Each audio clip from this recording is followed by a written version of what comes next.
بسم اللہ الرحمن الرحیم۔ السلام علیکم۔ میں نے خدا سے کہا میں تمہیں جاننے سے پہلے نہیں مرنا چاہتا۔ خدا نے جواب دیا جو مجھے جان گیا وہ کبھی نہیں مرتا۔ جب تک دل ٹوٹے گا نہیں دل میں روشنی کیسے داخل ہوگی؟ وفا ایک ایسا دریا ہے جو کبھی خوش نہیں ہوتا۔ انسان کا دل اور نظر قابو میں نہ ہو تو وسوسے پیدا ہوتے ہیں۔ انسان کا دل توڑنے والا شخص اللہ کی تلاش نہیں کر سکتا۔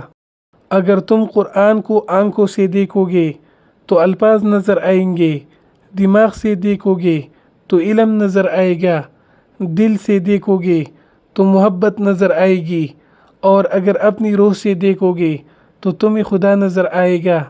محبت تو یہ ہے کہ جب خدا کہتا ہے میں نے سب تیرے لیے بنایا اور تم کہتے ہو میں نے سب کچھ تیرے لیے چھوڑ دیا۔ سچا عاشق اپنے دل کے درد سے ثابت ہوتا ہے۔ دل کی بیماری جیسی کوئی بیماری نہیں ہے۔ زندگی کو ایک امانت کی طرح گزارو، ایک نہ ایک دن یہ اپنے مالک کو واپس کرنی ہے۔ یاد رکھو جب تک اپنی نجات کا یقین نہ ہو کسی گناہگار کا مذاق نہ اڑاؤ۔ انسان کا ظاہری جسم مچھر سے عاجز آ جاتا ہے لیکن اس کی روح ساتوں آسمانوں کو گھیر لیتی ہے۔ عقل مند وہ ہے جو جہل سے نجات حاصل کر لے۔ ہر اس آواز کو سنو جس سے تمہاری روح خوش ہو۔ غور و فکر کرو اور خود کو مکمل بنانے کی کوشش کرو تاکہ دوسروں کا کمال تمہیں غمگین نہ کرے۔ ہم سمجھتے ہیں کہ خدا ہمیں اوپر سے دیکھتا ہے، در حقیقت وہ ہمیں اندر سے دیکھتا ہے۔ جو چیز تجھے شک میں ڈالے اسے چھوڑ دو اور جو تجھے شک میں نہ ڈالے اسے اختیار کر لو۔ بے شک سچائی میں اطمینان ہے اور جھوٹ میں ہلاکت ہے۔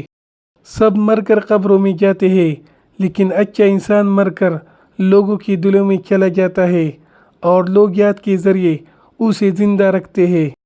تم جہاں بھی رہو محبت سے رہو اور جو کچھ بھی کرو محبت سے کرو۔ مشورہ عقل اور سمجھ عطا کرتا ہے، عقل عقلوں کی مدد کرتی ہے۔ پیغمبر صلی اللہ علیہ وسلم نے فرمایا کہ مشورہ کر لیا کرو، اپنی زندگی اس کے حوالے کر دو جس کا پہلے ہی تمہاری سانسوں اور لمحوں پر اختیار ہے۔ اچھی کتابیں اور اچھے لوگ فوراً سمجھ نہیں آتے، انہیں سمجھنا پڑتا ہے۔ نرم دل لوگ ہمیشہ دھوکہ کھاتے ہیں کیونکہ وہ غلط لوگوں پر بھروسہ کرتے ہیں۔ دنیا حاصل کرنا برا کام نہیں، دنیا کو آخرت پر ترجیح دینا برا کام ہے۔